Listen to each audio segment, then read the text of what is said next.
Ladies and gentlemen, boys and girls, it's Diego. It's time for your K1 Visa Green Card live stream. Karina's taking the night off. She's had a long week. She's worked 6 days straight. She's ready for. She's just gonna rest. She's relaxing, watching the live stream in the back.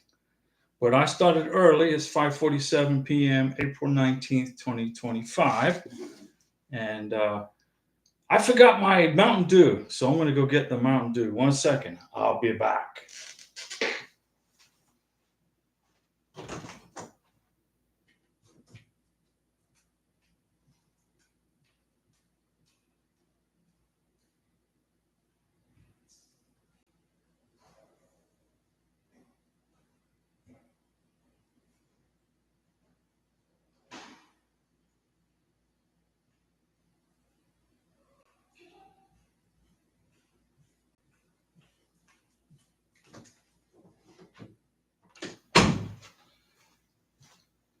Here we go. Here's the Mountain Dew for the Mountain Dew salutes, and here's the MAGA pixie dust. And we got Miguel. Hi, Diego. My wife's 2-year green card interview is on May 12th. That's next month. That's not much longer. That's so MAGA pixie dust for Miguel's wife's 2-year green card interview. And did you get a letter, Miguel? Did they send? Yeah, I got the Mountain Dew right here. Now, did you get a letter from immigration? Did they send you a text? How did you get notified of your wife's green card interview? Now, the reason I asked that is because, yes, sir, the letter with the instructions. And what did they say? Help people, guide other people through this. What did the letter say? What instructions did it say? What did it say to bring to the green card interview? I know there's a list of information they said you got to bring, right? So what did they tell you that you had to bring? Now, I started early because I didn't want to keep you guys hanging around. Miguel, pretty much everything you mentioned. Okay, so what are you going to bring? The marriage certificate, right? Yeah, there you go. Whatever I said in the video. So if you watch the video, you know how to do this, right? It didn't cost you a penny. It's all free. So I'm teaching you how to do this so you don't have to pay an immigration attorney $5,000 or $6,000 because they like to get paid, the big bucks. They went to law school, they passed the bar exam, and they decided they want to become immigration attorneys. And then they said they're going to charge you $5,000, $6,000, $7,000 to do this. But you don't need an immigration attorney to do this. It's not required. Now, I'm not an immigration attorney, okay, and I don't give you any legal advice. I don't work for USCIS, but I've got 11 years doing this. I've been doing this for 11 years. I can do it in my sleep. So when I was in Villa de Leyva in Colombia with Karina, my beautiful wife from Venezuela, she said to me, put an immigration channel together. So here it is. It used to be a cooking channel. Then I deleted the cooking videos. And then it was a Exploring Colombia channel. Now it's an immigration channel. Miguel, do I need to write anything on the new photo evidence like name, place, and description of people? Yes, you do. Yes, you do. When you bring pictures to an immigration interview or to the visa interview in the embassy, or if you mail pictures into immigration, like in your K1 visa application, whatever the case is, you got to identify who's in the picture, when the picture was taken, and where. Okay? That is mandatory for every single picture. When I submitted Karina's K1 visa application, we had like 50 pictures, something like that. We'd been dating each other for close to 2 years. So I had 2 years worth of pictures. I lived in Colombia for that first time around for, 6 months at least. The immigration right now is getting stricter and stricter on income and longevity of the relationship. Okay? You got to have longevity in your relationship. If you've only known each other for 6 months and you don't have enough time in place to apply for a K1 visa. Miguel, is there a certain order immigration would like us to put together our documents? The first thing you're going to put on the top is your approval letter for your NOA2 letter, your K1 visa approval letter, then the marriage certificate, and then if you got the marriage license also, your tax returns, tax transcripts, W-2s, 1099s. That is important. Okay. Then make sure that your wife is on the water bill, the electric bill, the trash bill, the phone bill, the internet bill, whatever cable TV you have. I don't have cable TV. It's a waste of money. Cable TV is just a total waste of money when you can get everything on YouTube. Okay. But if you have cable TV, okay, that's fine. Some guys like to watch sports. Me, I don't. I don't watch sports. The only sports I like to watch is the high diving and the gymnastics. That's what I like to see on TV. But I watch it on YouTube. Then the pictures, Miguel. And in the pictures over your longevity of your relationship, who's in the picture, when was it taken, and where? Okay. The first pictures I got with Karina, my beautiful wife from Venezuela, was way back in the summer of 2021. Okay. And then I met all of Karina's friends in Bogota, Colombia, and we got pictures together. And then the few days before when Karina got her K1 visa approved and it was in her Venezuelan passport, a few days before we left Bogota, Colombia to fly to the United States, we had a big lunch with her friends. We went to this restaurant which her brother runs in Bogota, and it's like chicken, the suerte pollo. And we had this big lunch, and I got pictures with all her friends right before we left to fly to Miami. Those pictures went in her 2-year green card application. So we had for her 2-year green card application, we had pictures from 2021, 2022, and 2023, and 2024. 4 years worth. Miguel, so we need all our pictures because we had already sent all our pictures in our green card package. So I was planning on just including new photos. When you file for a 2-year green card application, you got to make a complete copy of your 2-year green card application. You got to have a copy of it. What happens if immigration loses it? What happens if they tell you to bring your green card application to the green card interview? You got to have a copy of it. So what I would do, if you're just going to plan on bringing pictures since you got married, okay, well, you can do that. That's fine. But whatever pictures you bring, you have to identify who's in it, where it was taken, and etc. Okay? Very important. Whenever, like Karina, I took Karina's friends. Karina has a great job, right? And I took her friends out to eat lunch at a Mexican restaurant. All of her workmates, I guess you call them. And we got a big group picture of Karina and all her workmates and myself in this picture. And that's going to go into Karina's 10-year green card application. Remember, once you get the 2-year green card, get it in your hand, you're still collecting evidence for your 10-year green card. When you get the 10-year green card in your hand, hopefully you're planning for U.S. citizenship. So you keep collecting evidence for U.S. citizenship. What kind of questions, Miguel asked, what kind of questions can we expect in the interview? Okay. What color is your wife's toothbrush? Miguel, right? Let me give a Mountain Dew salute for that good question. What's the color of your wife's toothbrush in the bathroom? That's a question. What's the color? These are questions for you.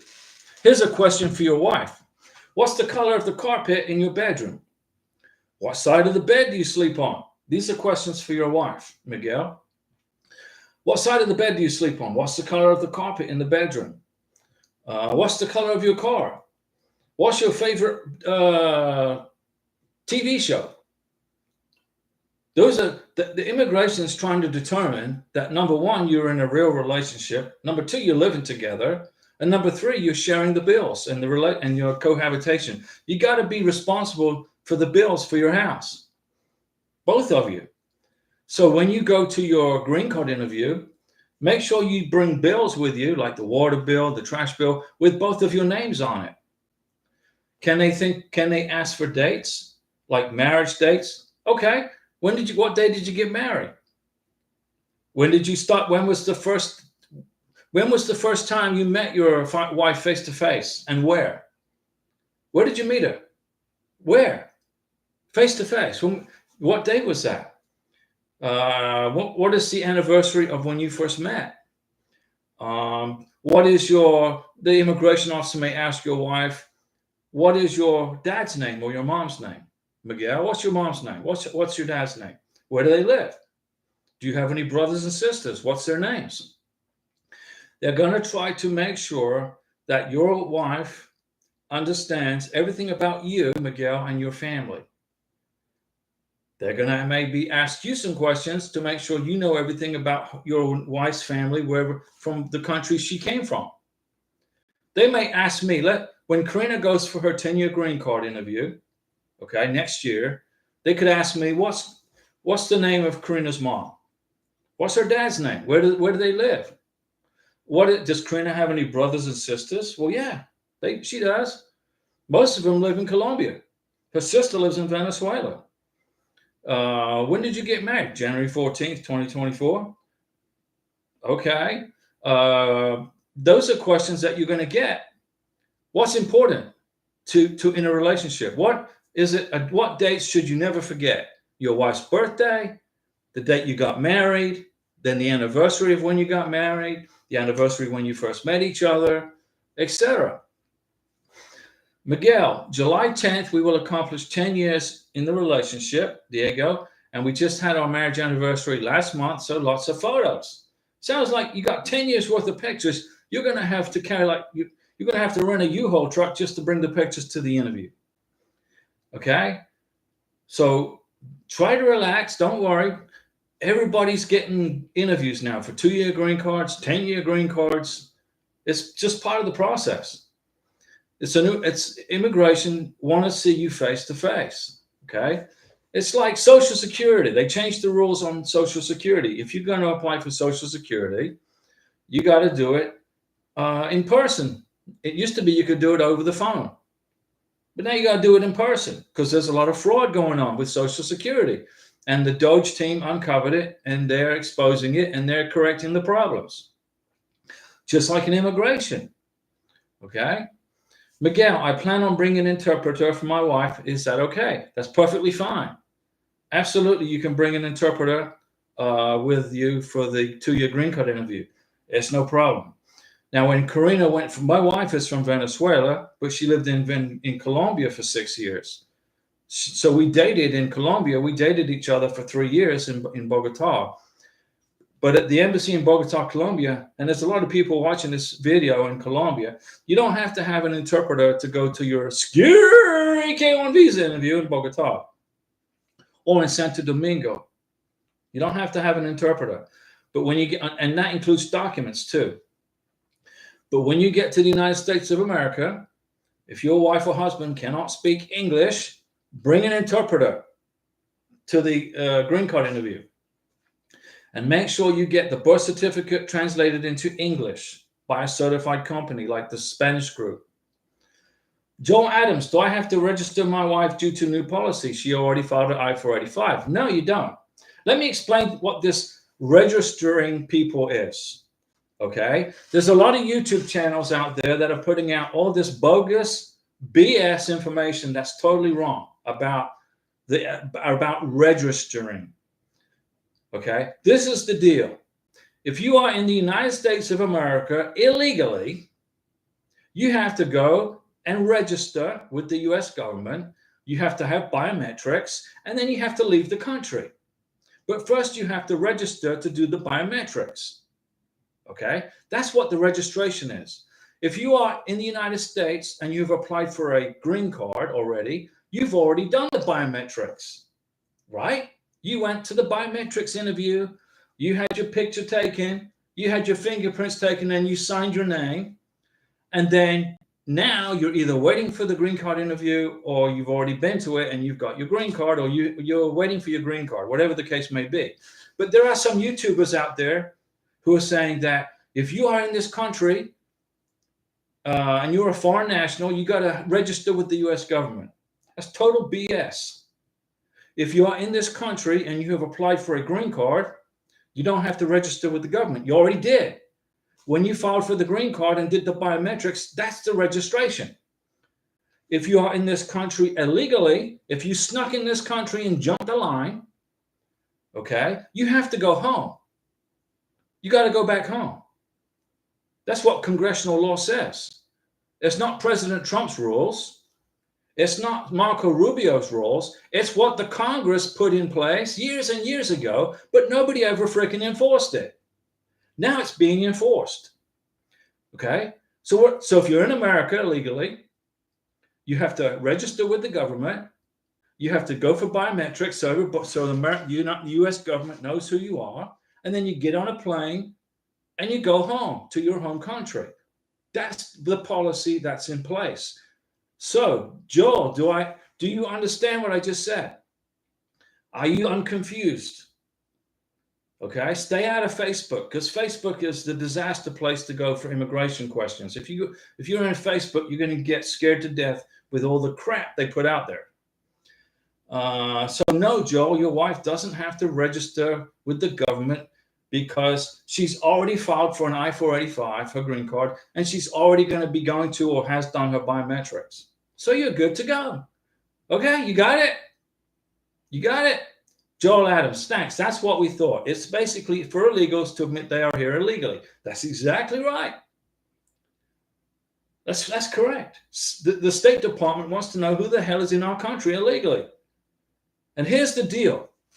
Here's an opportunity. If you're watching this, and if you're an illegal immigrant watching this, here's a deal for you. You register with the government, you do your biometrics, and you go home. And then the U.S. government will not block you from returning in the future to this country unless you have a criminal record. If you don't have a criminal record, you can apply the correct way to come to the United States through the consulate. Okay? If you don't register, if you're an illegal immigrant and you don't register by the time the State Department says you have to register, and you're still in this country illegally, you're going to be fined $1,000 a day, and you're going to be blocked for the rest of your life from ever coming back to this country. That's the real deal. Okay? So if you're an illegal immigrant, my advice to you is do your biometrics, register with the government, and go home. And then apply through the consulate or the embassy to come back. And you won't be dinged. Immigration won't put a red flag on you because you self-deported and followed the instructions of the State Department. But if you don't do that, if you go past the deadline, I can't remember, I think it's like May, someday in May, if you're an illegal immigrant and you stay in this country past the cutoff date, you're going to be fined a ton of money every freaking day. And when the immigration finds you, they're going to cuff you, they're going to put you in a detention center, and then they're going to fly your ass back to your home country. That's what's going to happen. So here's the thing. Don't sneak into our country illegally. Okay? Respect our borders, respect our country, just like we Americans don't sneak into Colombia. We don't sneak into Peru. We don't sneak into Uruguay. We don't do those things. Okay? Let's see here. So Joel, you're good to go. Your wife's good to go. Relax. Francois, good evening, Diego and Karina. What's going on? Karina's really tired. She worked 6 days this week, so she's taking the day off today from the live stream. Miguel, Diego, do I, the U.S. citizen, need to bring my birth certificate or just my wife? You got to prove you're a U.S. citizen. When you go to the green card interview with your wife, this is two people who's interviewing for the green card for one person. You are a man and a wife who are interviewing for either the husband or the wife's green card. So you got to prove you're a U.S. citizen. You got to prove your income is good. You got to bring pictures and show the relationships continued, et cetera, et cetera, et cetera. So yes, you do, unless you have a passport. You have a U.S. passport. Miguel, do you have a U.S. passport? Bring that. If you are a naturalized American, you got to bring your passport. Okay, well, bring that with you. You don't have to bring your birth certificate. They just want to see you're a U.S. citizen. Joel Adams, thanks. That's what we thought. It's basically for illegals to admit they are here illegally. Yeah. But what they're doing is they're registering, and they're being given a chance by the U.S. government to register, biometrically get the biometrics to see if they're criminals, and then go home. And then if they don't have a criminal record, in the future, they can come back. But if you are an illegal immigrant and you don't do those things, you can't come back ever again. And when Homeland Security finds you, it's not going to be very pleasant experience, okay? Because you're a criminal sneaking in our country. If I was to sneak into Mexico and stay there illegally, the Mexican immigration police would come find me. They put me in prison, fine me, and then deport me to the United States. There's no different. Respect our country. Francois, I created an account on the USCIS website, and let me just say I am super impressed. Not only is your immigration history online, but you can also see what documents USCIS has scanned for current case. Yeah, there you go. A Mountain Dew salute to Francois. She's learning a bunch of stuff today. She's doing good. Top of the class. Francois, you're on top of this. You're at the finish line for Hammond. Patricia T. Collison. Hi, Diego. I live in Atlanta, in Georgia. My husband did his biometrics, fingerprints in November for the work permit. No, the biometrics were for everything. We haven't received it yet. What can we do? So this was November, December, January, February, March. 5 months. You should have got the work permit already. It only takes a month or 2 months to get the work permit. So you need to contact the immigration folks. You need to send I would write a letter or go online and do an inquiry where, you said you live in Atlanta, in Georgia. So let me see here. So you live in Georgia, right? So you mailed your green card application to where? Let me see, to Elgin, Illinois, right? So you need to contact the folks in Elgin, Illinois, and find out where the heck your green card, your work permit is. Should have got it within 2 months at the most. Ivis Ordonez. Hi, Diego and Karina. I used the vaccine record for my K1 visa for the adjustment of status package, but it's over a year old. My interview is next month. Do I need a new medical exam or is it still valid? No, you need a medical exam. December 4th, 2024, USCIS changed the rules. When you apply for a green card, 2-year green card, you got to have a new medical exam for a green card medical exam by a civil surgeon authorized by the State Department to give medical exams for green cards in the United States. When Karina got to America, the first thing we did before we did anything else was schedule her for a medical exam in Pensacola, Florida, okay? And to recertify the vaccinations. So what's going to happen with you, Ivis, is you're going to get, when you get your letter for your green card interview, your interview's next month, you got to bring the medical exam with you. You got to bring the 693 in a sealed envelope to the green card interview, because if you don't, you're going to get a 221G hold on your green card.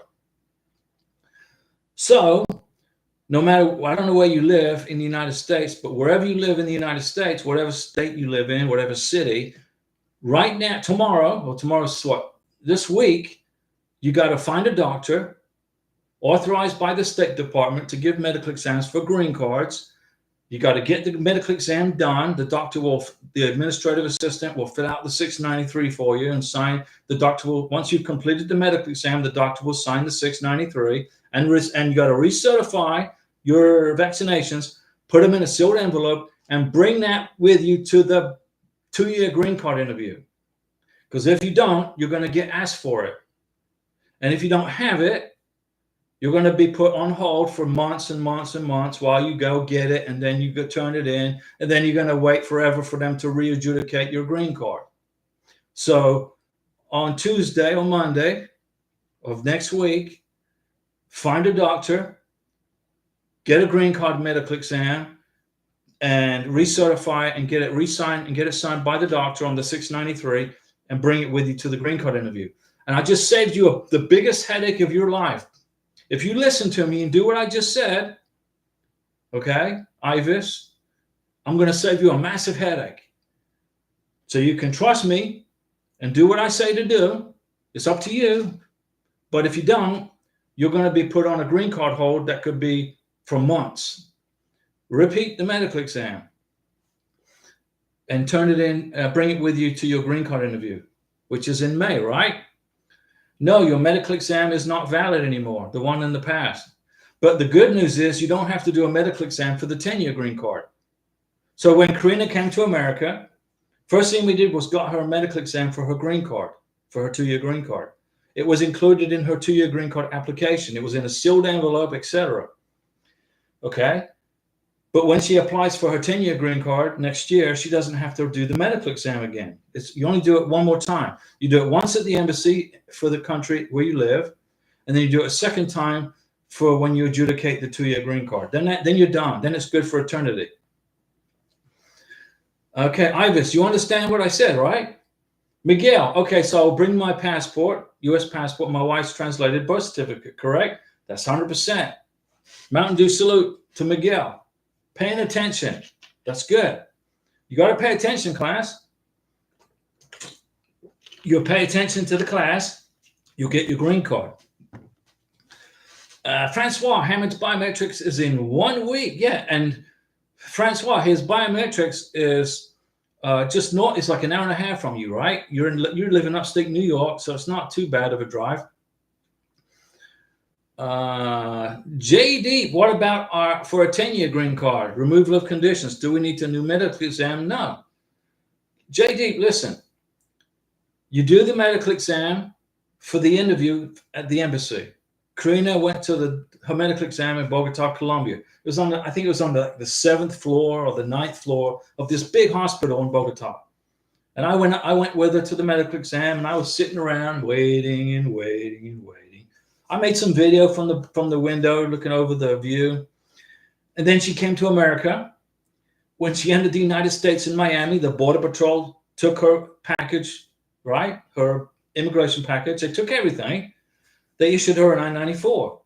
Inside that package was her medical exam from Bogota. It was gone. Now it's gone into that big black hole. Okay? So right away, we repeated the medical exam for her in Pensacola. The doctor is authorized by the U.S. State Department to give green card medical exams. His name is on a list, authorized to do it. And we put it in her 2-year green card application. Now she's done with medical exams. When Karina applies for her 10-year green card next March, which is 11 months from now, she does not have to repeat the medical exam. It's done. It's over. No more. So to answer the question, JD, what about 10-year green card? You don't need a medical exam for the 10-year green card. For the removal of conditions, no, you don't. Miguel, is it the original or a copy of her birth certificate? An original and a copy. Immigration wants to see the original and a copy because they're going to probably take the copy. Okay? Francois, correct.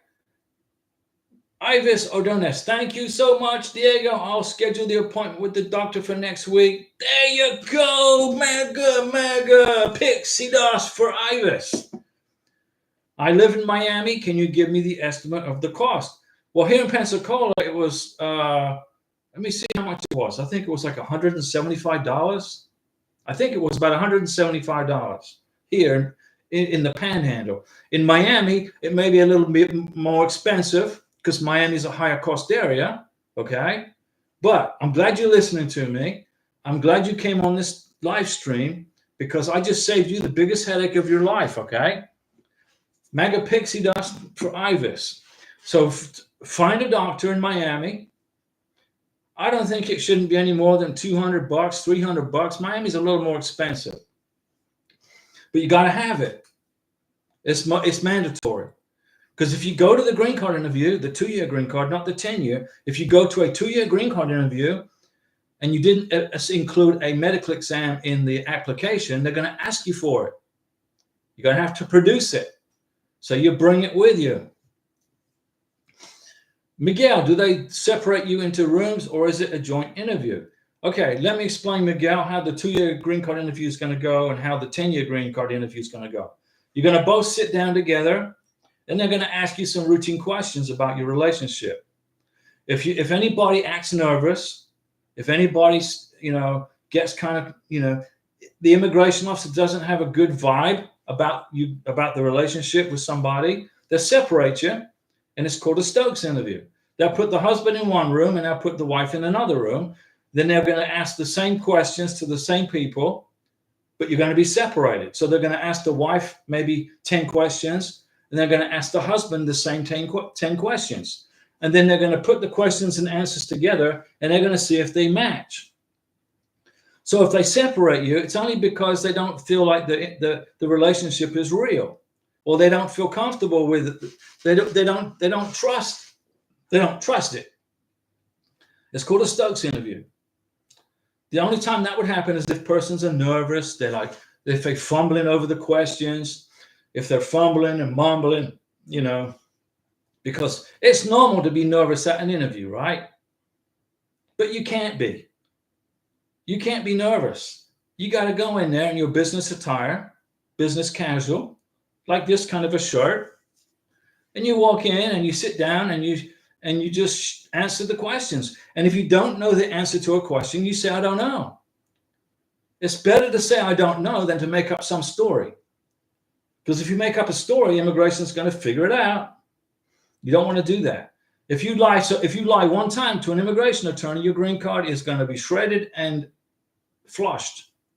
Okay? So if you don't know the answer to a question, say, I don't know. If they ask me a question at Karina's 10-year green card interview, if they ask me a question about her and I don't know it, I say, I don't know.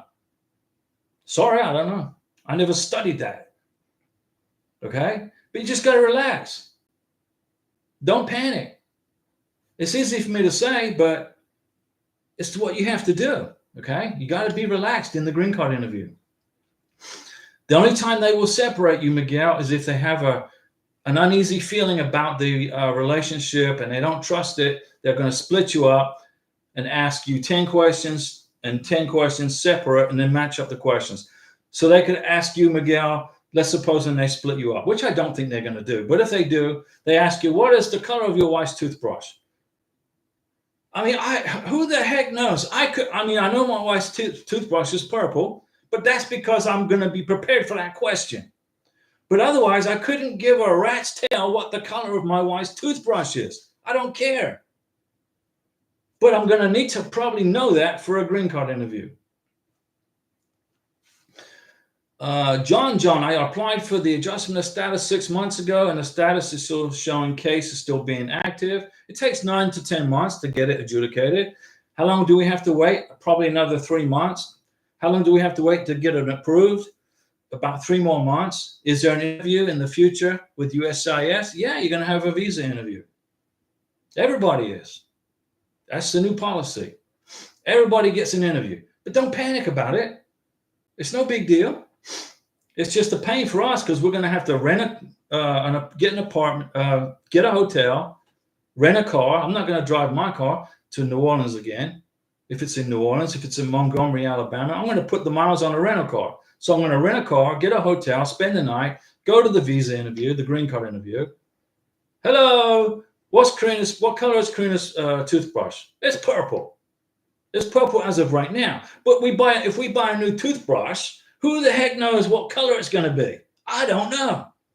And I don't really worry about it. But you got to be cool and calm and collected for the interview. So to answer John's questions, you got to wait another 3 or 4 months. So we're in April, May, June, July. So July or August, you'll hear back from immigration. And probably September, you're going to have a green card interview.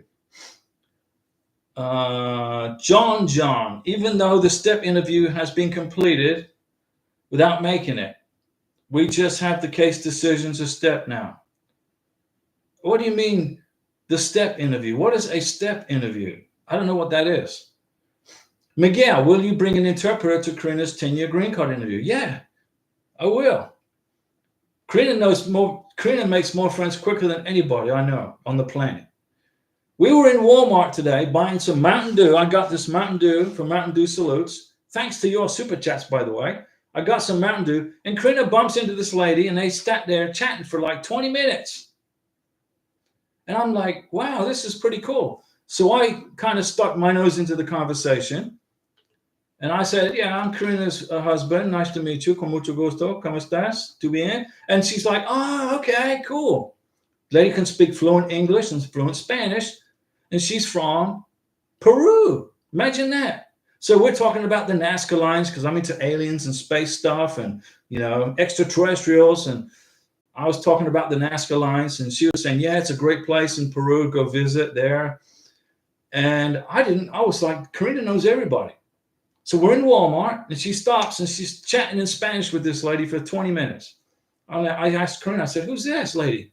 Oh, she's a friend of a friend from a friend. I'm like, wow. I say, Karina, you got more friends than I do. Okay. And I've been living there for years. So Miguel, I'll give you a Mountain Dew salute because Karina's going to have an interpreter. I'm bringing an interpreter with us. John, the step interview has been marked completed in my account. Okay. We just wait for the step now, which is the case decision.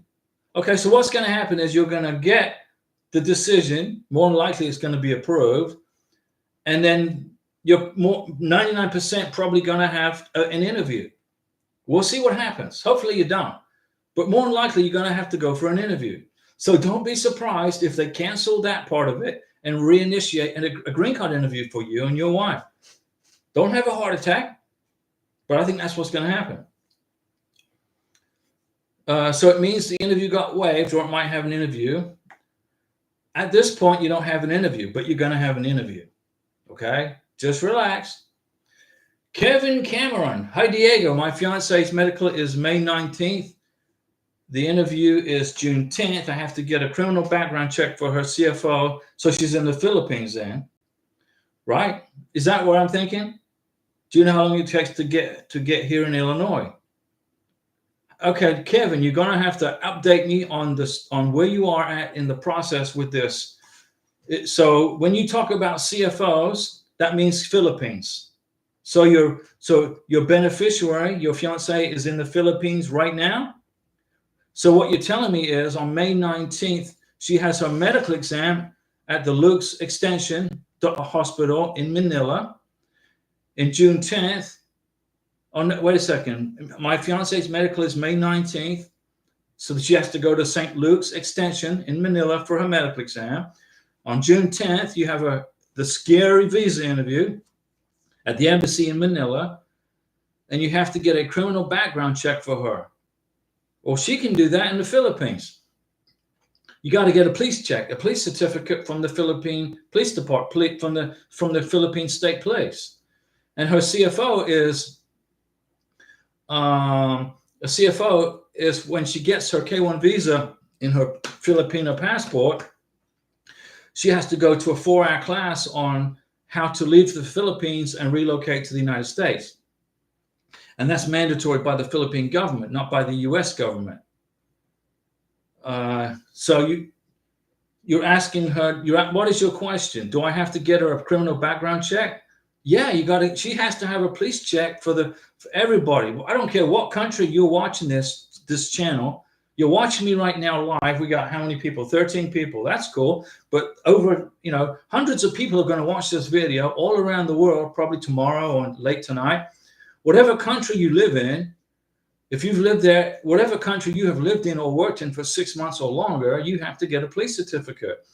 My wife's from Venezuela. She had to get a police certificate from Venezuela. And we had to do it at 2 o'clock in the morning when Venezuela had electricity and internet.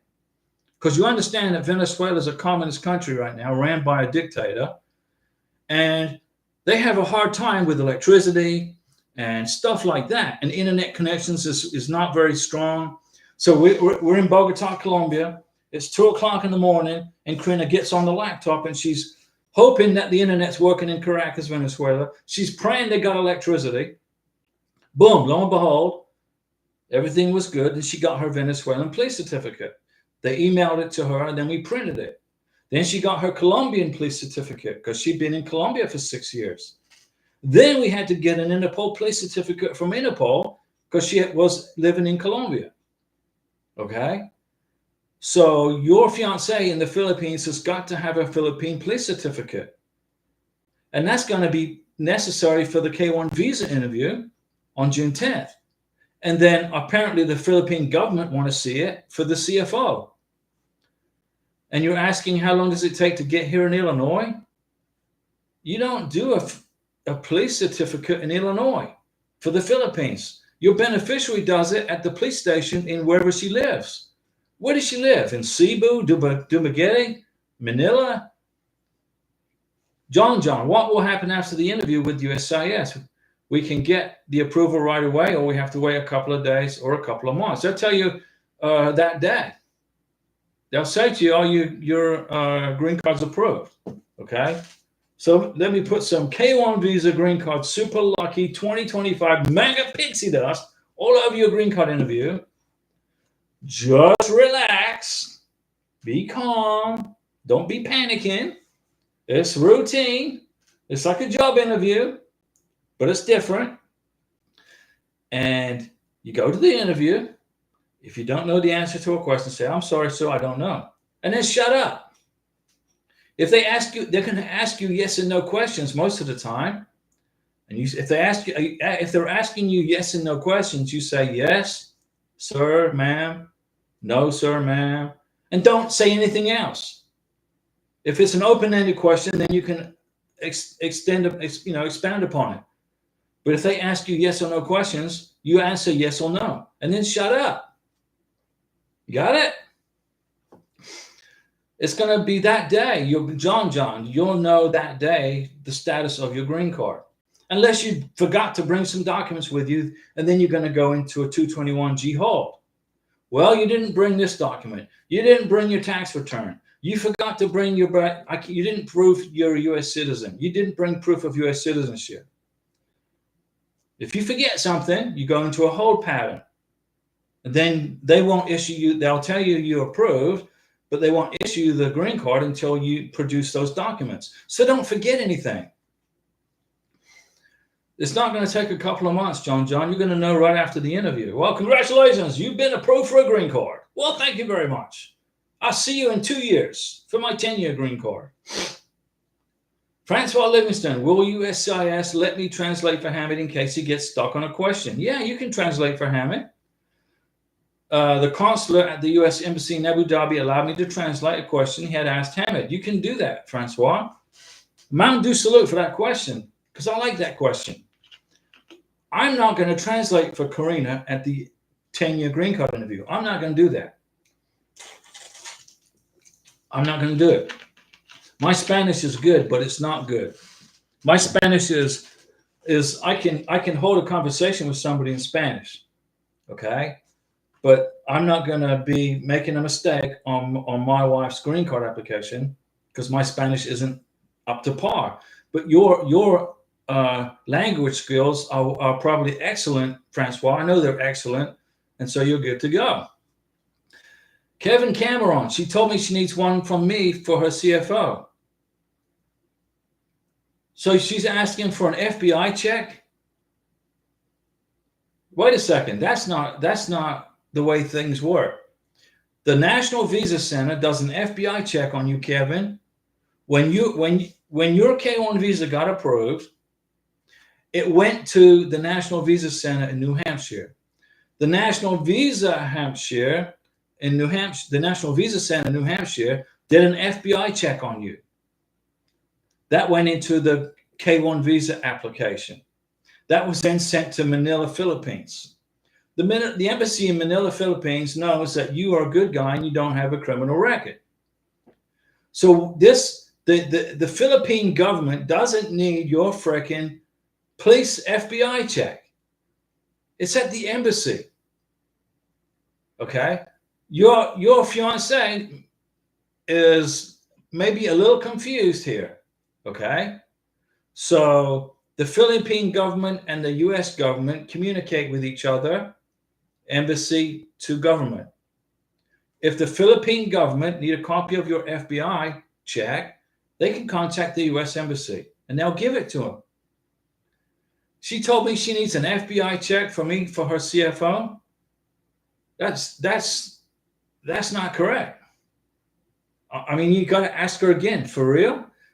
She may be confused because if you didn't pass the police check, she wouldn't have got the K1 visa.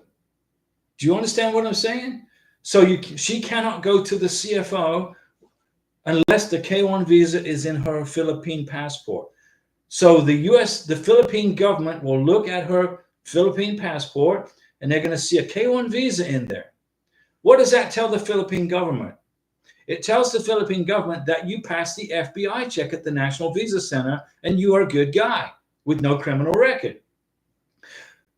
The Philippine government will then do the CFO for your fiance.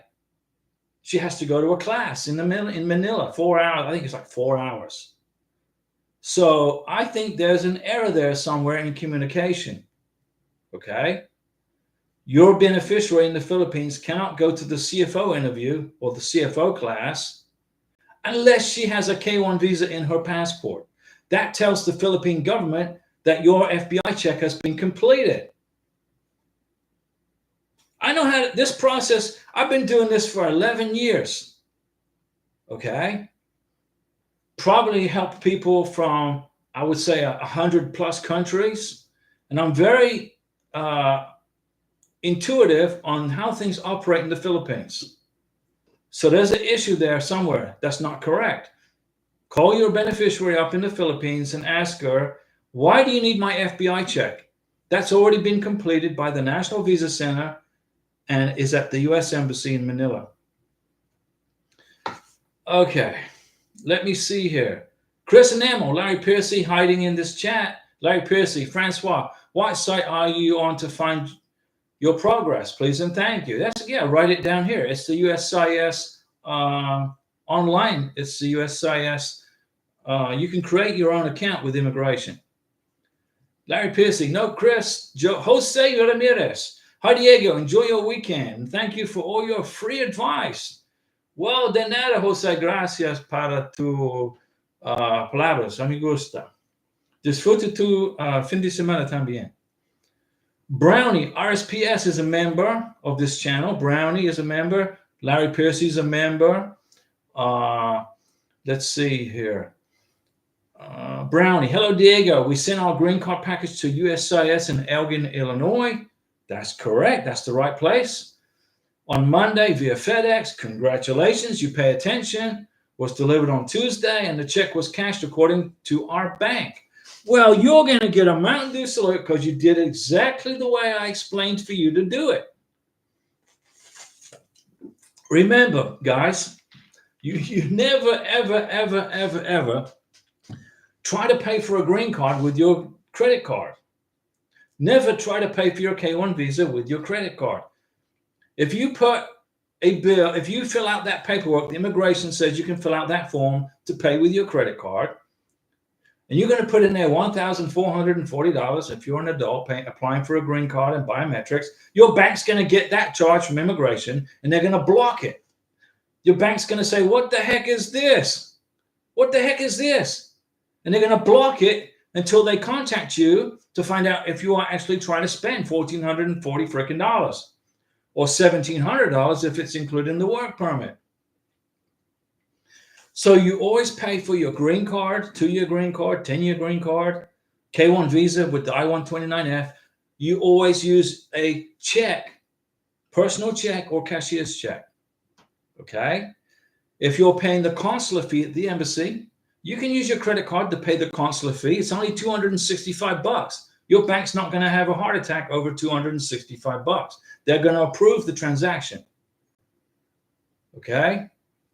So good job there, Brownie, RSPS.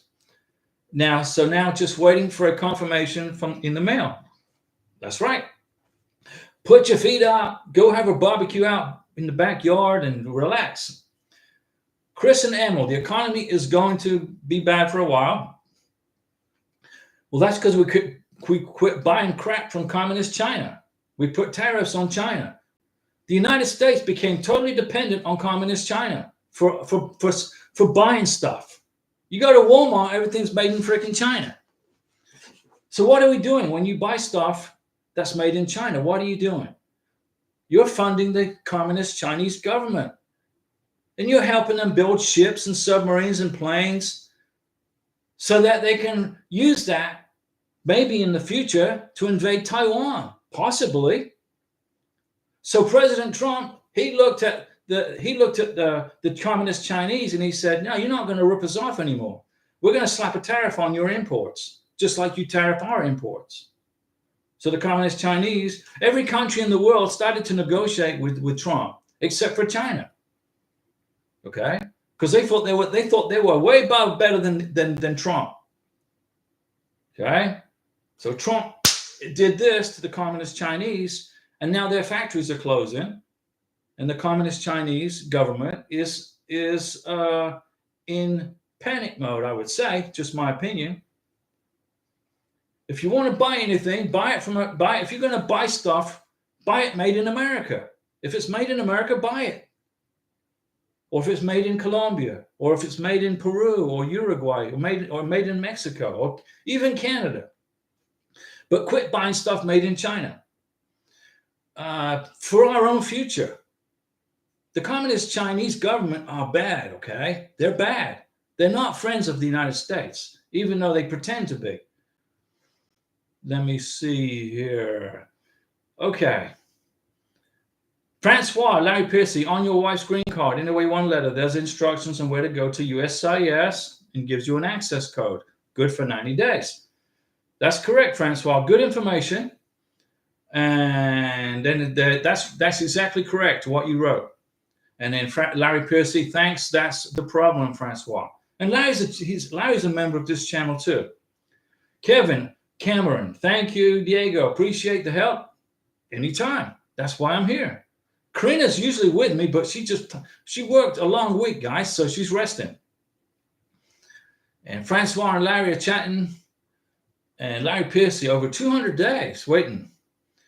Francois to Larry, I printed out every single document that USCIS has scanned so far. That's good. Good work. And Larry, you're correct. Francois, super sharp. Challenge your wallet. So Aaron Lynn's on. Now, Aaron's a member of this channel too. Good evening, friends. Diego, I had to cancel my K1 visa application. Things went south really bad on Thursday, so I no longer have a K1 visa? What? What do you mean things went south, Aaron? Now, are we talking... What do you mean? What happened? Was it the relationship? There's an issue? Or immigration has an issue? Where's the problem? With the immigration, or you guys just aren't together anymore? I mean, I don't want to see if there's a problem with immigration, maybe I can help fix it. I mean, I know that I got the expertise to do that. Okay, I can fix problems with immigration as long as you qualify for the benefit. So you canceled my K1 visa application. Things went south on Thursday. So what did you do? You wrote a letter to the service center and withdrew your application? My now former ex-fiance started to threaten me, said he had a right to be here. I was talking about sleeping with other people, so I canceled it. Well, you made the right decision right there, Aaron Lynn, and I am very proud to see that you didn't become a victim. You became a victor, and you didn't put up with that kind of crap. When somebody threatens somebody, okay, if you're watching this, listen up. If you're watching this channel and you're a foreign national living overseas somewhere, and you threaten a U.S. citizen who's sponsoring you, the U.S. citizen needs to withdraw that K1 visa case immediately. Okay? All right? You got it? And the same is vice versa. If you are a U.S. citizen and you threaten a foreign national, the foreign national has a right and should, if they've got any common sense, withdraw their application. So, Aaron Lynn, here's the thing. Good job on not accepting that kind of attitude from somebody. Good job. He started talking about sleeping with other people. I did cancel on my side, and he was threatening a lot of bad things. I have children in the house, safety first. Okay, how did you cancel it? Did you withdraw the application? There's two ways you can do this, okay? You got to withdraw the application.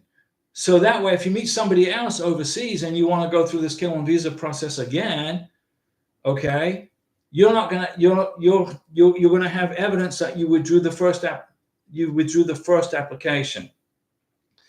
Because if you meet somebody else overseas, immigration is going to not want to ask you what happened to the first time, what happened to your first K-1 visa. So you got to write a letter of explanation and withdraw the application. Now you're not going to get your money back, unfortunately. Immigration cashed your check. But you don't want to bring somebody like that to the United States because your family and you are more important, okay? And if you need my help or anything, let me know. You can text me. You're a member of the channel. You can call me, text me, or email me if you want me to help you some more with this. I will definitely be here for you, okay?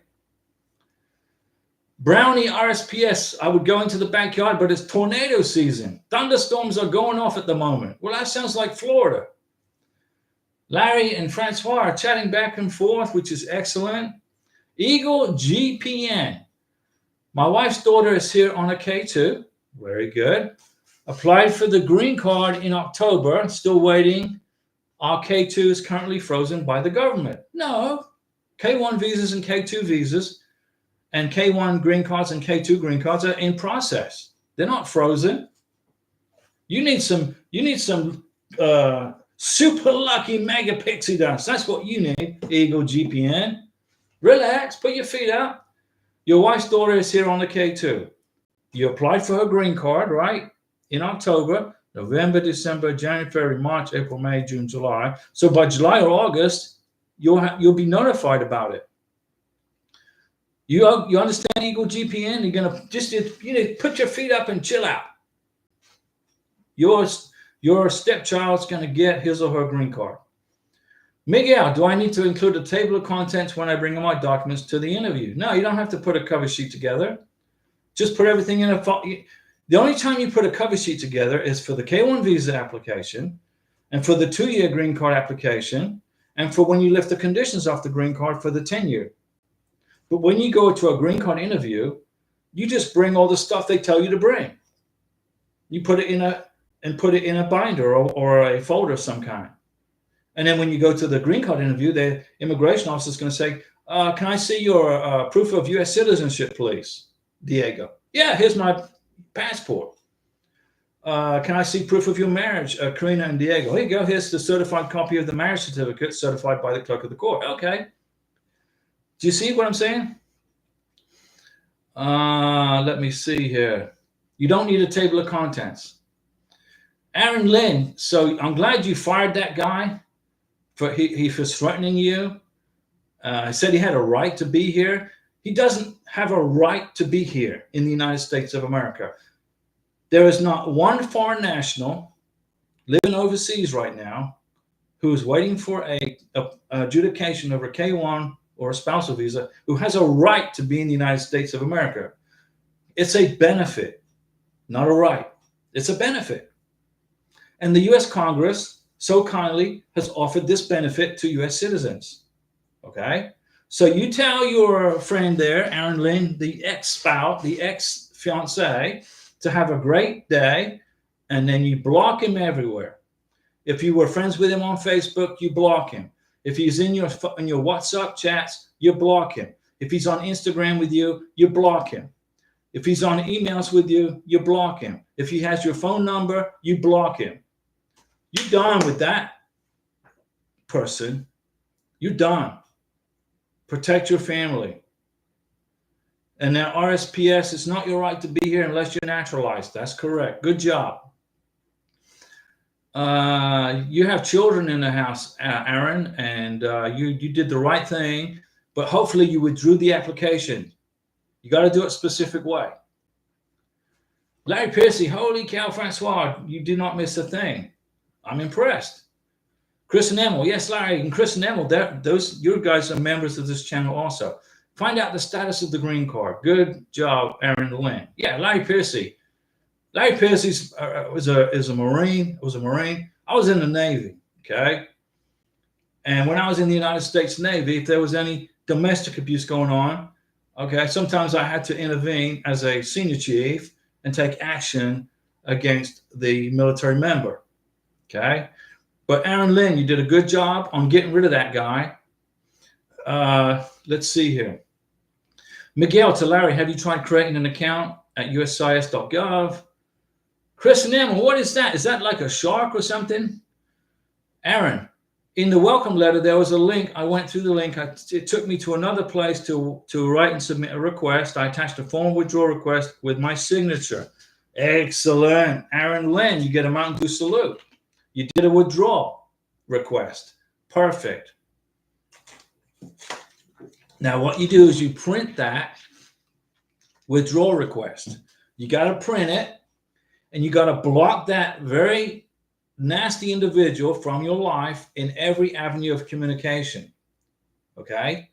He has a right to be blocked everywhere. The only rights that this individual has is the rights of whatever country he lives in, which isn't the United States. Okay? An excellent job on doing the formal withdrawal request with your signature. You did it exactly the right way. We'll send out another letter to the National Visa Center this coming Monday. If I need to do, I have a copy of his passport. Very good. There you go. You need to make a copy of his passport, make a written withdrawal request to the National Visa Center or to the USCIS Service Center. Include a copy in color of his passport, blown up nice and big so immigration can read it in color, okay? And if you have any evidence where he threatened you, like in emails or WhatsApp chats or whatever, include that, okay? And then he will be put on the red flag list in case he tries to meet another American for a future green card, okay? And for Brownie RSPS, it's not your right to be here unless you are a naturalized American. That's correct. Francois, challenge your wallet with Aaron Lynn. Please make sure your letter is notarized. Good point. Francois, I did a withdrawal letter once and it had to be notarized. Francois, top of the class.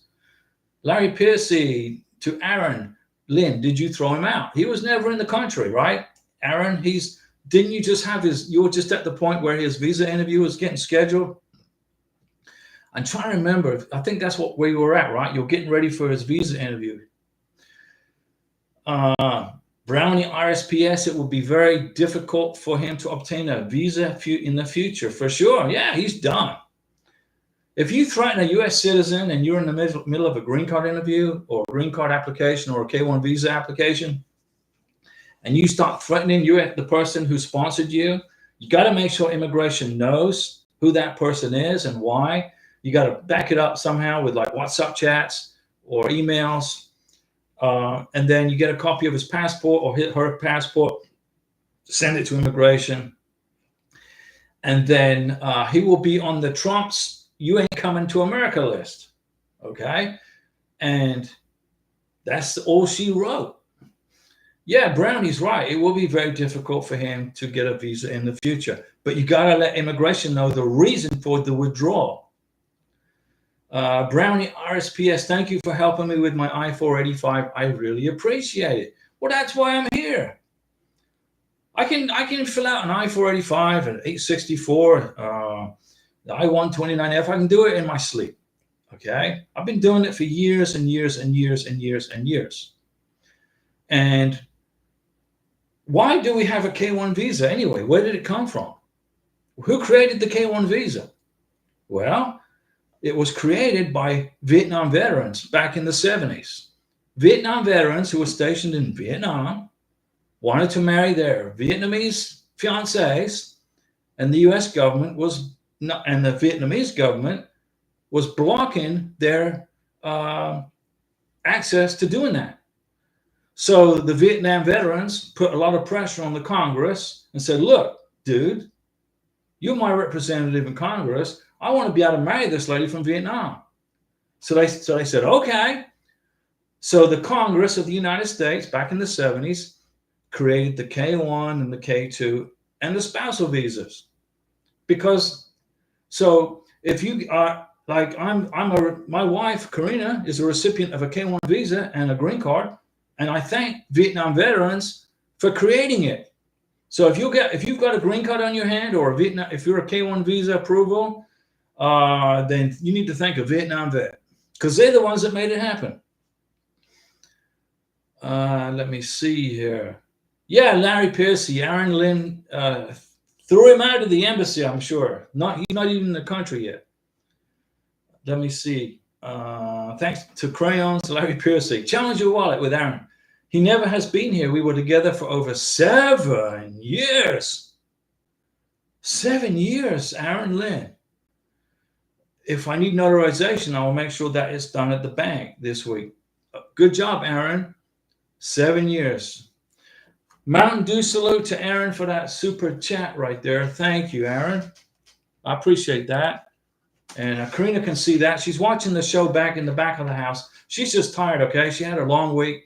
And she told me that if she was sitting next to me, she'd fall asleep because she's so freaking tired. Mountain Dew salute to Aaron. Thank you for that super chat. And Karina's she's still got some. She's got Francois, and Francois. She sent Karina a little birthday present for her Hardee's breakfast, and she's still using that card there, Francois. And 7 years is a long time, Aaron. But don't be a victim. Don't be a victim, okay? Focus on getting this guy blocked everywhere in your life. Don't communicate with him anymore. It's easy for me to say that, but you got to do it. Zero communication, nothing. Okay? And if he tries to reach out to you anywhere, he uses his friend's phone or something, don't respond to him. Zero communication with this individual. Okay? Larry Piercy is calling Aaron Lynn smart. Yes, she is. And 100% Francois Livingston to Brown from Brownie. And Larry Piercy, you made money. Aaron Lynn. I don't know how she made money. It cost her the cost of the K1 visa application. If there's, but you just got to move on from it. And you can't be communicating with this guy. You can't communicate with him. Francois Livingston, you're a strong lady. Challenge your wallet, Aaron Lynn. What country is he from? Yeah, I didn't put out the country, Aaron Lynn. I didn't want to put that out there. But if you want to tell everybody what country, you can say. Larry Piercy, stop the BS is making money. That's correct. Imagine if he came here to the United States and they got married. Okay? And then all of a sudden he's an abuser, a wife abuser. Like that guy from Venezuela, who the people from the Congress and the Senate are trying to bring back to the United States. What is he, an MS-13 member, allegedly? A wife beater, according to police reports.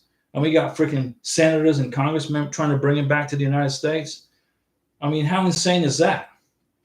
Our own government is trying to bring back a person who was in the country illegally, who was a wife beater. I mean, who does that? And that's that senator from Maryland. I can't understand this guy. And now we got a congresswoman from Oregon. She's a doctor. She wants to go down to El Salvador to meet up with this MS-13 wife beater, allegedly a member of MS-13. According to the tattoos on his fingers, he's an MS-13 member. Good, yeah, Larry, that's correct. Aaron Lynn. Hey, Karina, hope you all have a great weekend, sweetie. Get some rest. Well, Karina can see you. Okay, she's watching, and she may respond or she may not, but she's tired, okay? She's just wore out, tired. And I didn't want her sitting here and she's wore out. And Karina just responded, gracias, thank you, to Aaron Lynn. You see the smiley face? And she translated her English. Karina's English is pretty good now. She's getting better at English. I need her fluent by in the next 2 years so she can get her U.S. citizenship. So she responded to you, to Aaron right there. Thank you, she said. Oh, no honey, no sweat for me. I take care of my kids first. I'm stable. I make over 60K. I'm doing well. Good job. You're living the dream right there, Aaron Lynn. You're living the American dream. And then if you are a foreign national watching this, I don't know what countries you're in, but you're watching from all around the world. You can come to this country and become wealthy, you know, make lots of money. It's a capitalist country. We're a constitutional republic. We're a capitalist country. And in a capitalist country, we like to have low taxes, less government, and make lots of money. And then you can buy a nice house, buy a nice car, have a family. You can do all that stuff here and have freedom of religion, freedom of speech, etc. But you got to work hard. You got to sweat. It's not going to be handed to you. You have to work for it, and you have to have a positive attitude, and you will do well in America. And we welcome you. Americans are very welcoming people if you come to this country the right way, which is the legal way. We want you to come here. You have a lot to benefit this country. Karina's got a degree in tax accounting. She's highly intelligent. I mean, she knows computers, accounting. She was trained as a master cake designer. She ran cake shops in Colombia. Karina was from Venezuela, okay, from Caracas. And the country went to hell in a handbasket when the communists took over. So Karina gave her house to her mom. Here's the keys, Mom. And relocated to Bogota, Colombia. And within 24 hours, she was a manager of an ice cream store. That quick. Karina, my wife, okay, is probably one of the hardest working people I've ever met in my life. All right. You come to America, you can be successful here. You just got to work for it. You know, don't be sitting around in your recliner waiting for stuff to be handed to you, because it ain't going to be handed to you. You have to go out and get it. And good job, Aaron Lynn. We're happy for you. Karina and I are very happy for you. And we're proud of you for the action that you took, which must have been very difficult after 7 years. Okay. But good job. Good job. Larry Piercy to Mogi is winning me off crayons. Perhaps the Democrats should get some crayons. I don't like to say it's Democrats and Republicans, but right now, because I mean, both of them are both, you know, it's like a food fight in Animal House in the Congress. The Republicans and the Democrats, it's like they have this big food fight. Okay. It's like Animal House. But we got a Democrat senator and a Democrat congresswoman going to El Salvador to try to bring back to this country an illegal immigrant who's a wife beater with alleged ties to MS-13. How insane is that? Honestly, I don't, you know, even Democrats are saying that's insane. Let me see here. Brownie RSPS, good luck with getting fluent, Karina. I'll translate that for you. Karina, buena suerte para fluent in inglés. Brownie, I've actually noticed that Americans are far more optimistic than British people. We're just sarcastic by nature. I love British people. They're great. I mean, we beat you in the Revolutionary War, okay? Because we didn't like you taxing us. We didn't want you taxing us and trying to tell us and take our guns away from us. We didn't like that. So we kicked you out of the country. And we signed the Constitution, the Declaration of Independence in Philadelphia. But now we're best friends. But the only issue that I got with England right now is they are censoring free speech. If you say something the British government doesn't like, they can throw you in frickin' jail. Seriously. I'm glad, Brownie, you're in the United States. You know, because if I was to go to England, I probably would be in jail pretty quick. You know, you got open borders. England doesn't have any borders anymore. Anyway, let's see what's going on here. Let me see. The Americans are optimistic, right? We're optimistic. The British are optimistic too. Okay, the Americans and the British are tight friends, but the British government right now is a freaking joke. I don't know how you put up with it. Larry Piercy to Aaron Lynn, prepare for the poor me call. No, Aaron Lynn's very intelligent. She's not going to communicate with this guy anymore. Zero, nothing. Brownie, hopefully Aaron Lynn blocks him before that happens. She will. She's going to. Christopher Reese. Now, Christopher's a member of this channel. Good evening, everyone. Good evening, Christopher. How are you? Francois, Karina, what other restaurants do you like besides Hardee's? Mi amor, pregunta para ti, Francois Livingston. Pregunta para ti. ¿Te gusta restaurantes? ¿Qué más? No siempre Hardee's. Otra. Karina. Oh, okay. Well, there you go. You went ahead and wrote it in Spanish for her. Let me see here. Joel, any tips for immigrant to get a job online? Doesn't seem to get attention. In order to get a job, you got to have a green card. If you're in this country, you got to have a social security number and a green card, and you got to go in person, face to face, so they can see your green card or work permit. Okay, when Karina applied for her job, she had to go in person, face to face, with her green card. Well, actually with her work permit, but now she has a green card. So they could see it. They told her, you cannot make a copy of it. You cannot scan it and send it to us PDF. We have to hold it and look at it. So if you are in this country with a green card, okay, congratulations, by the way, for making it this far. You have to go in person to apply for jobs and bring your green card with you. So don't waste your time online trying to do it. Chris Nemo, Larry Piercy, did you mean color purple? Roger that, Chris, said Larry. Aaron Lynn, that is amazing. I have a master's in clinical psychology, former Army trainer. I knew you were smart, Aaron Lynn, because you handled that guy excellent. Okay, you handled that nasty individual with your brain and not your heart. You're using this and not this. It's very important. And you were in the Army, so you got strong intestinal fortitude anyway. So you're going to get through this without a problem. Good job. Karina says, gracias, Brownie. Thank you, Brownie, RSPS. Christopher Reese, I got so much I got to do to prep. I don't know where to start. Still at the Department of State, did a public inquiry. Still, they said they have no received. I don't understand. So sometimes, Christopher, let me help you. Sometimes USCIS will say they sent your approved K-1 visa off to the National Visa Center, but they haven't got it yet. They say they sent it, but they haven't sent it. Okay? So if the NVC is saying they haven't received it, they haven't shipped it from USCIS.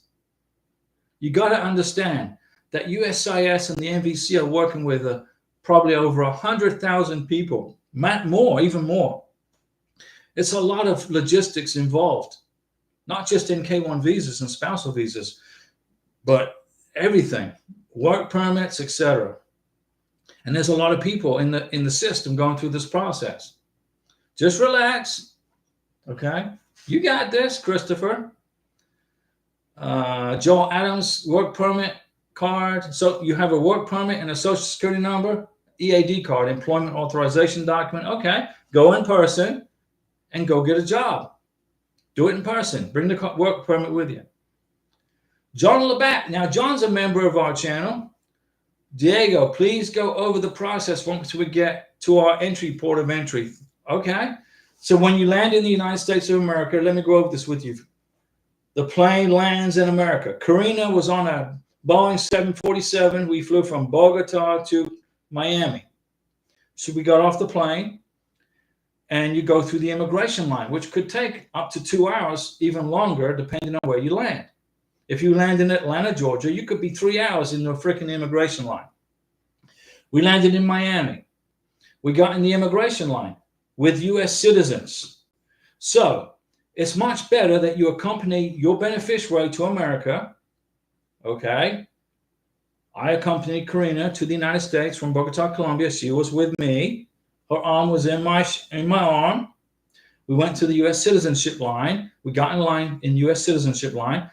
I went and gave the Border Patrol officer my passport first. He said, "Hi, Diego, welcome back to America." Well, thanks. And this is my fiancee, Karina. She's on a K-1 visa. He took her Venezuelan passport. He looked at it. And he said, "Welcome to America, Karina." And then he got on the phone and he called somebody and he said, "Go into that office over there. This is Miami Airport." We went into this office where it was like a detention center, basically. And there was a long line of Border Patrol officers sitting behind a desk. We waited our turn. There was a guy from Ukraine. Then there was a lady from another country. I think another country. Then Karina went up to the desk. He took her Border Patrol. He took her package out of the bag, or she took it. That was all sealed up at the embassy in Colombia. He opened it up, right?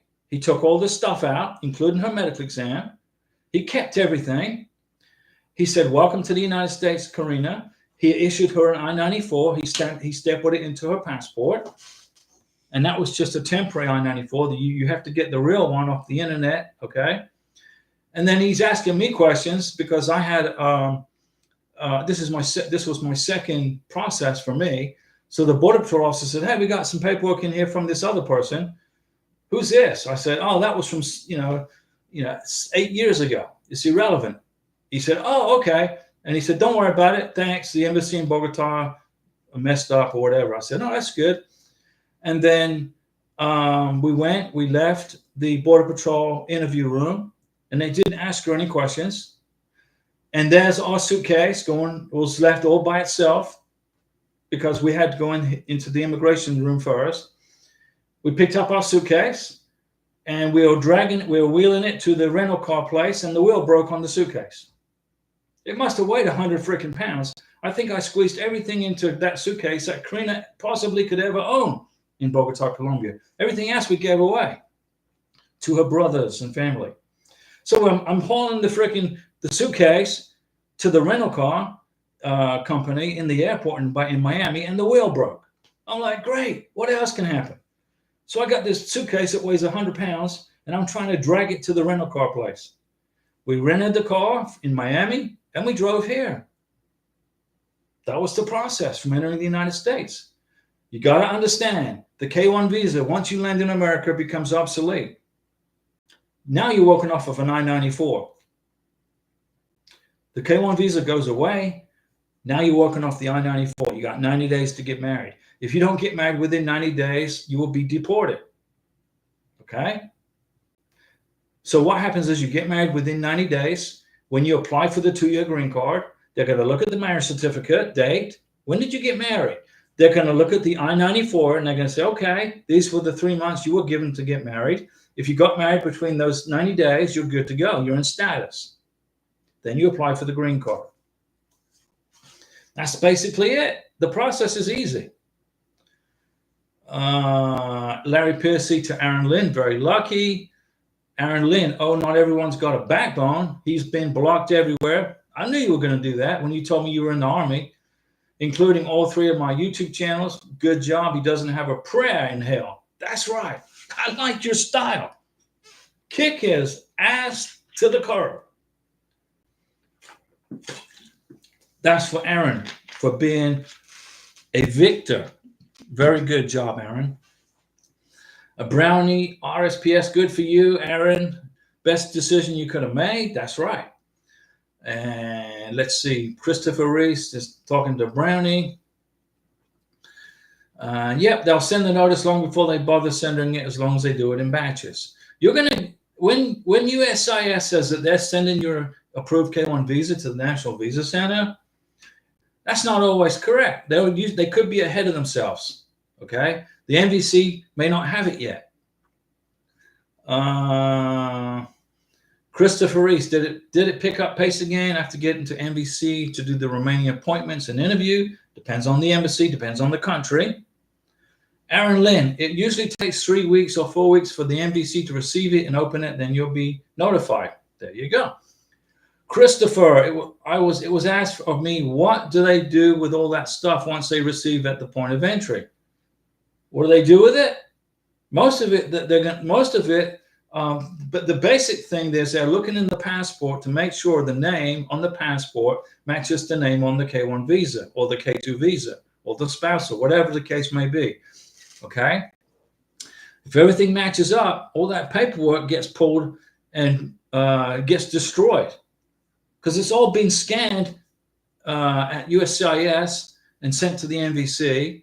It's been scanned at the embassy, so it's on their computers. What's important? So the paper part gets destroyed. Okay, it goes into the fiery furnace of immigration. If they lose it, what do you mean if they lose it? Once you get entry into the United States and you get a parole, and what it means is you get paroled into the United States legally, you get a I-94. Okay, that's what it means. The other paperwork becomes irrelevant after that. What becomes what the only thing that you need to worry about is your I-94. The rest of the paperwork's irrelevant. I mean, other than processing the green card application. Christopher, okay, Aaron Lynn, does it go fast after they receive it so we can proceed to the DS-160? When you get the ready status, Christopher Reese, from the embassy, when the embassy sends you an email and says they're ready to start processing your K-1 visa, then you can submit the DS-160. Then you can pay the consular fee. It was mailed the 3rd of March. John Labatt, thank you. We will be married. Thanks. Then we take another plane ride to Florida. Hey!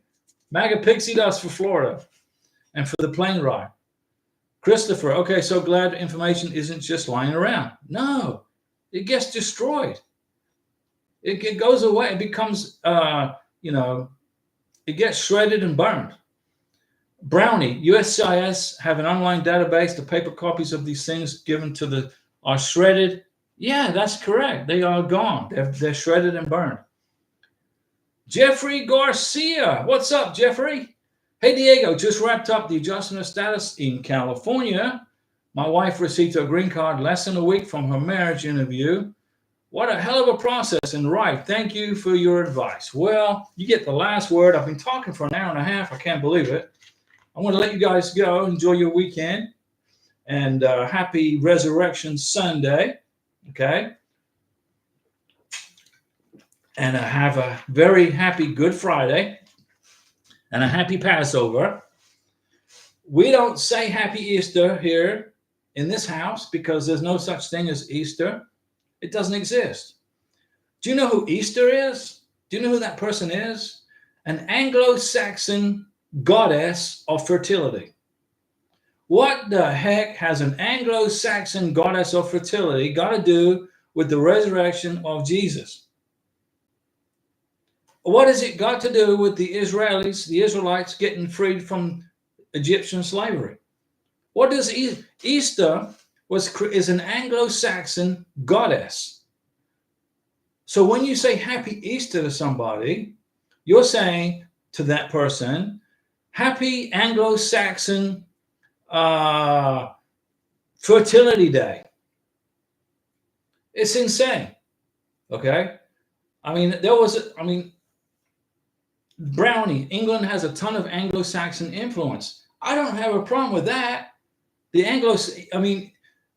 Other than when William the Conqueror invaded England, okay, that was the first time England's ever been invaded because you got the English Channel that separates England from France. England had never been invaded before because of the Channel, but the French invaded under William the Conqueror. Somebody shot King Harold in the eye with an arrow. So then the French language became embodied with the English language, the Anglo-Saxon language. The French and the Anglo-Saxons basically combined languages together, right? If my history is correct. But what in the heck does Easter have to do with Resurrection Sunday? There's no such thing. Okay, whether it's English, Anglo-Saxon, which it probably is, but in my opinion, they say Happy Easter so that companies can sell Easter eggs and chocolate bunnies. So kids can go hunt for Easter eggs. Do you know what the symbol is for Easter? Esther is what her name is, the Anglo-Saxon goddess of fertility. Her moniker was a rabbit or a hare. I mean, I was in the store today, and somebody wished me a happy Easter. And I looked at that lady and I said, Happy Good Friday. And she went, oh yeah, Happy Good Friday. Blame the English. Brownie says, take care. Brownie says, blame the English. And Christopher says, your guesses are as good as mine. Brownie, England has a ton of Anglo-Saxon influence. Yeah, and French too, because when William the Conqueror took over, the French and the English basically combined languages. That's what I'm saying. Blame the English for the tradition in the United States. And Brownie says, yeah, the same with Santa and Christmas. Well, in the United States, we say Santa Claus, right? In England, you say, what is it, Father Christmas? You say, Father Christmas is coming down the chimney. Great. And presents are given to the children, right? That's great.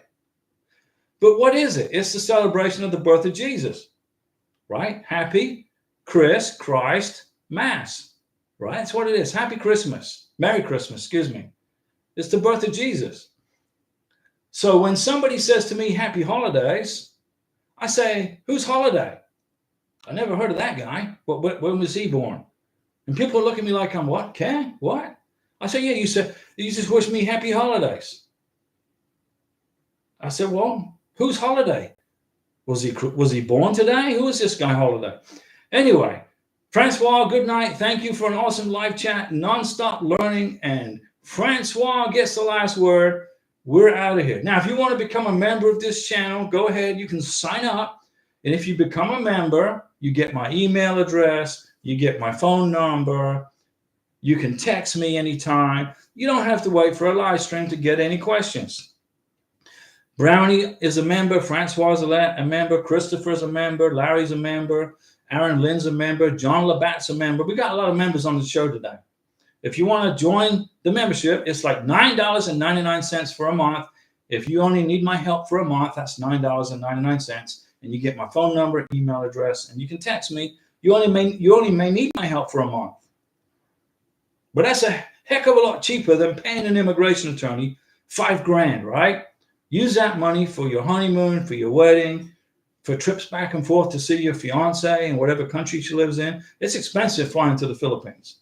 And today's Saturday, Karina's resting, and I will be back. What's that? Saturday, Sunday, Tuesday, Sunday, Monday. I'll be back on Monday. And we'll see you on Monday, 6 p.m. Central Time.